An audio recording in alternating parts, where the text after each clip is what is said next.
Salam di dalam kasih Tuhan Yesus Kristus.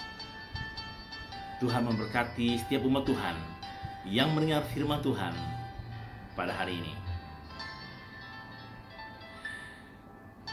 Firman Tuhan yang akan disampaikan untuk kita. Perintah Tuhan agar kita saling mengasihi.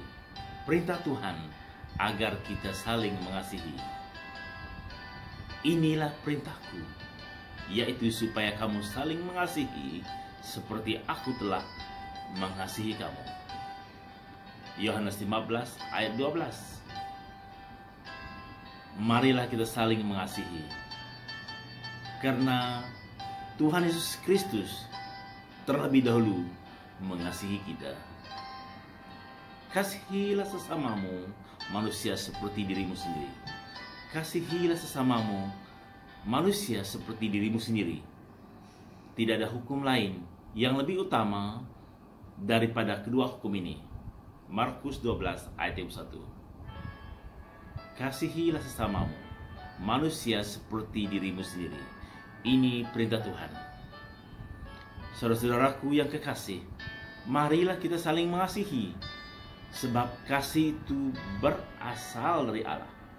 Setiap orang yang mengasihi lahir dari Allah dan mengenal Allah. Barang siapa tidak mengasihi, ia tidak mengenal Allah, sebab Allah adalah kasih. 1 Yohanes 4 ayat 7 hingga 8. Marilah kita saling mengasihi, sebab kasih itu berasal dari Allah, dan setiap orang yang mengasihi lahir dari Allah dan mengenal Allah. Barang siapa tidak mengasihi, ia tidak mengenal Allah, sebab Allah adalah kasih.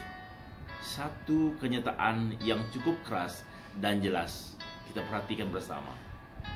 Barang siapa tidak mengasihi, ia tidak mengenal Allah, sebab Allah adalah kasih.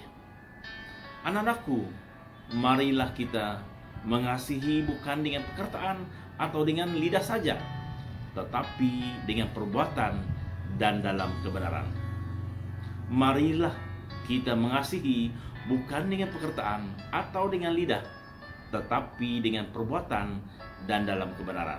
1 Yohanes 3 ayat 18. Saudara-saudari, apa itu kasih?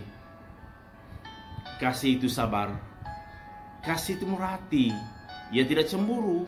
Ia tidak memegahkan diri dan tidak sombong. Ia tidak melakukan yang tidak sopan dan tidak mencari keuntungan diri sendiri. Ia tidak pemarah dan tidak menyimpan kesalahan orang lain. Ia tidak bersukacita karena ketidakadilan, tetapi karena kebenaran. Kasih itu sabar, murah hati, tidak cemburu, tidak memegahkan diri, tidak sombong, tidak melakukan yang tidak sopan, dan tidak mencari keuntungan diri sendiri, tidak pemarah, tidak menyimpan kesalahan orang lain dalam hatinya. Ini kasih. Saudara-saudari yang saya kasihi dalam Yesus Kristus, ini perintah Tuhan. Perintah Tuhan agar kita saling mengasihi. Kiranya firman Tuhan ini menguatkan iman kita, meneguhkan pengharapan kita kepada Tuhan Yesus Kristus. Sekian, Tuhan berkati. Amin.